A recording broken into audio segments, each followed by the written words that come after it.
com precisão. Enormes vedações de borracha seriam utilizadas para formar um lacre perfeito.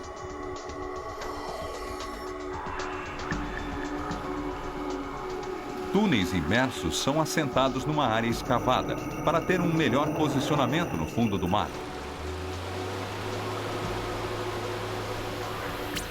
Quando as seções estão no lugar, as vedações são cortadas e o túnel está completo.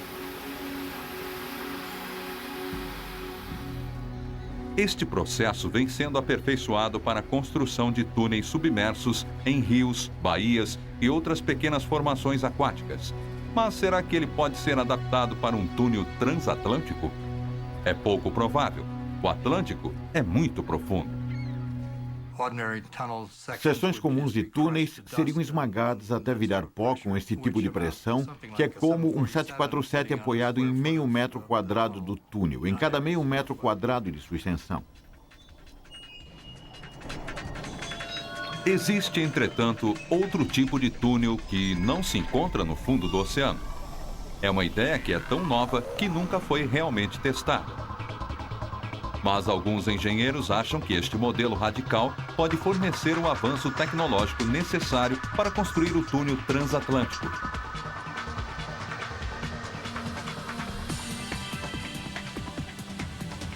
E tudo isso poderia acontecer aqui, na Noruega. Esta área ao longo da costa é uma das dezenas de passagens cavadas pelas geleiras, milhares de anos atrás.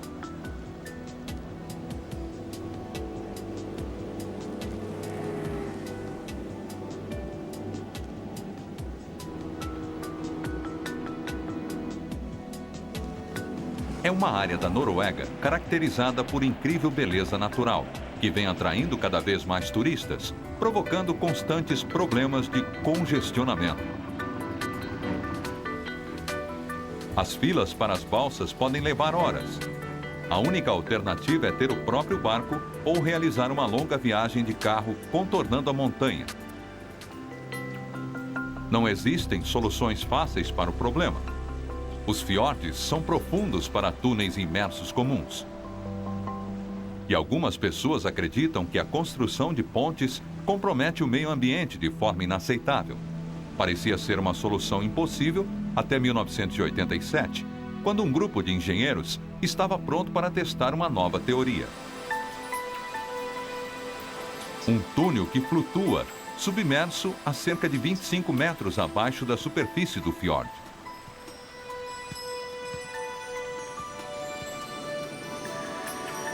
Um túnel submerso flutuante. O túnel submerso flutuante e o túnel imerso são bastante similares, mas o túnel imerso está assentado numa fenda no fundo da travessia. O túnel submerso flutuante é suspenso na água e é rodeado totalmente por ela. O modelo é engenhoso. Dentro do túnel, um sistema controlado de ar e lastro permite que ele flutue a uma profundidade específica, neste caso, 25 metros abaixo da superfície. A tecnologia já está em uso atualmente em todas as partes do mundo, nos submarinos, dentro de um submarino, tanques de lastro isolados da área tripulada. Podem ser preenchidos com água ou ar, mudando o peso do submarino e seu poder de flutuação. O túnel submerso flutuante funcionaria da mesma forma. Mas para ter certeza de que ele não subirá até a superfície, uma série de âncoras o prenderiam ao fundo do mar. Se construído aqui na Noruega, o túnel resolveria o problema do tráfego, ao mesmo tempo preservando a beleza natural da região. Quando olhamos todas as opções, o túnel submerso flutuante se torna uma opção bem interessante. Mas, como todas as ideias revolucionárias, o túnel submerso flutuante encontra resistência no ceticismo público. Ninguém, nem mesmo aqui na Noruega, quer ser o primeiro a autorizar um novo modelo de túnel. O governo local adiou o projeto. Mas os engenheiros continuam otimistas.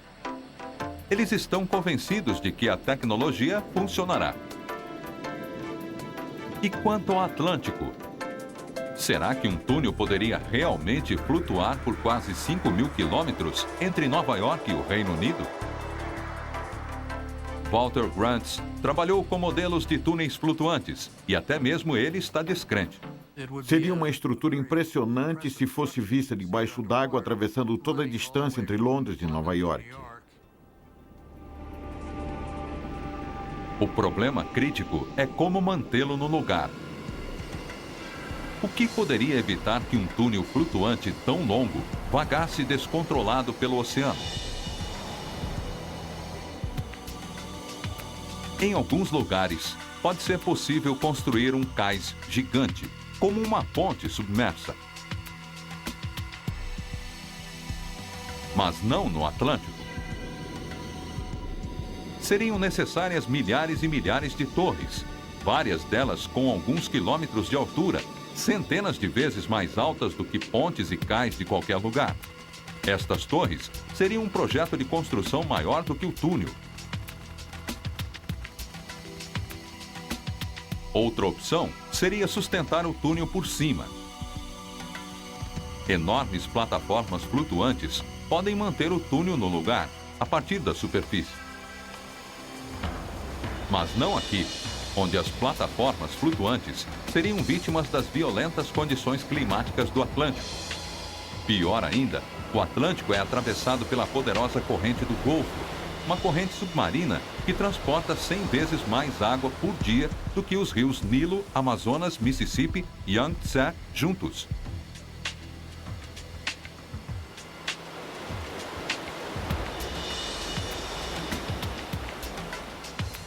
Mas existe outra tecnologia para estabilizar objetos flutuantes extremamente pesados no mar, e já está em uso nas plataformas de petróleo no meio do oceano.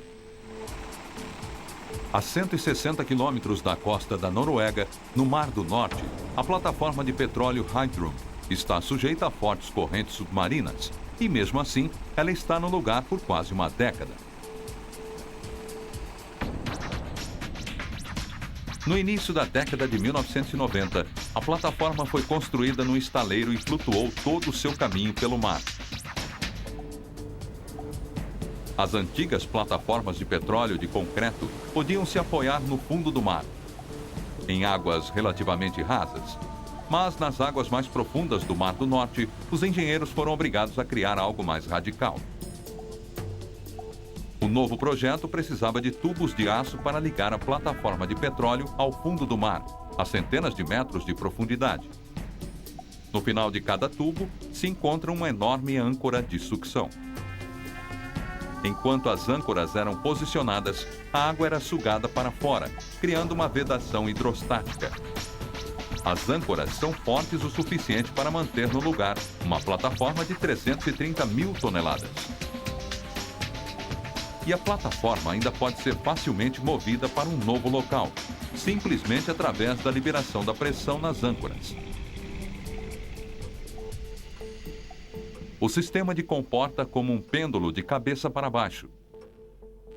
Lembra o relógio dos nossos avós. Quando o peso está aqui em cima, ele é forçado para baixo pela gravidade. Se você simplesmente reverte isso e coloca o elemento flutuante no topo e prende com uma âncora ao fundo do mar, quando vem a onda, ela é pressionada para baixo, para o interior da água, e a flutuação a pressiona para cima. Desde que a plataforma Heidrun provou que a tecnologia funciona, esta técnica vem sendo utilizada em outras plataformas e está agora sendo sugerida para os túneis submersos flutuantes. Mas será que poderia ser adaptada para um túnel transatlântico? Será que uma combinação de tecnologia submarina, ciência de concreto, conhecimento do Mar do Norte e um pêndulo de cabeça para baixo podem ser a resposta?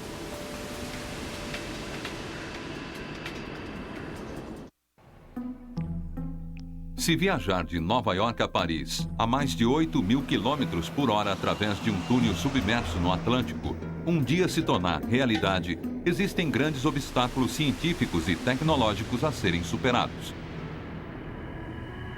Mas, recentemente, os engenheiros estão considerando seriamente estes obstáculos e estão encontrando algumas soluções.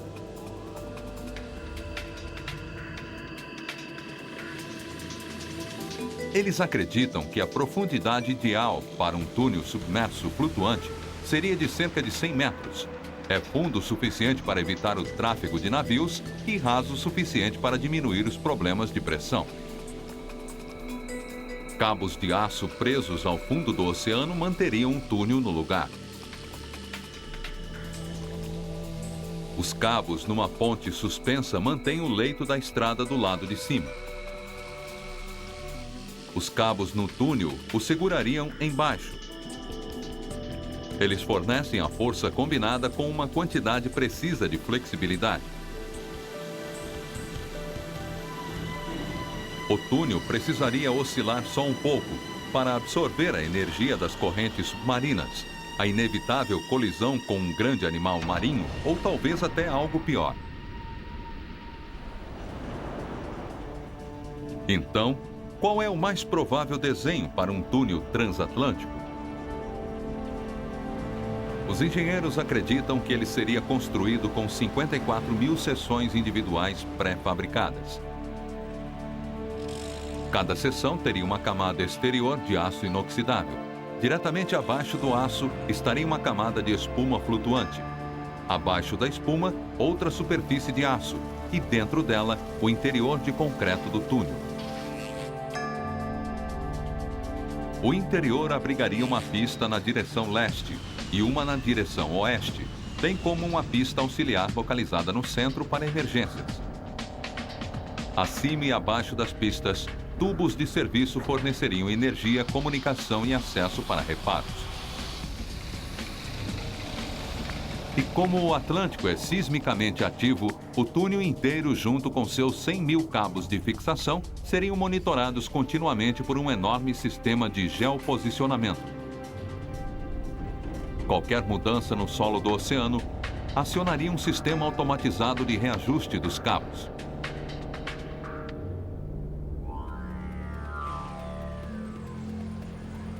Se algum dia for construído, o túnel transatlântico será um dos maiores, mais complexos e mais caros projetos de construção em toda a história.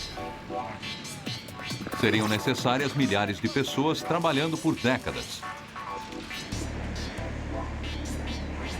Sob algumas das mais extremas condições de qualquer lugar do planeta, especialmente em alto mar, onde equipes especializadas mergulhariam, conectariam e fixariam as enormes seções do túnel, todas as 54 mil. As primeiras seções podem ser conectadas sob o porto de Nova York e o trabalho em seguida seguiria para o Atlântico.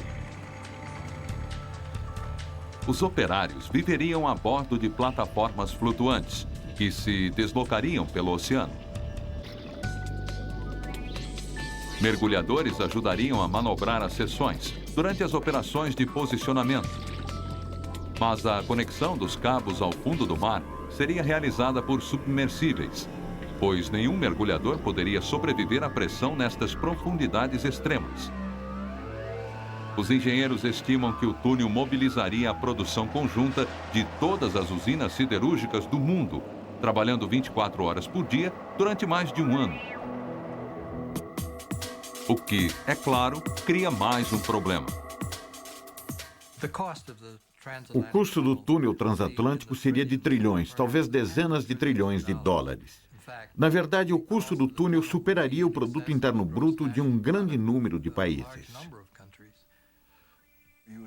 Seria necessário combinar a operação do governo com a indústria privada e a aprovação pública pensando mais positivamente sobre a melhora em termos da qualidade de vida na Terra.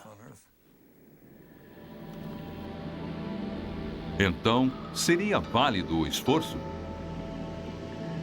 Será que um empreendimento tão vasto justificaria seu enorme custo? As respostas a estas perguntas dependem de uma coisa: a velocidade.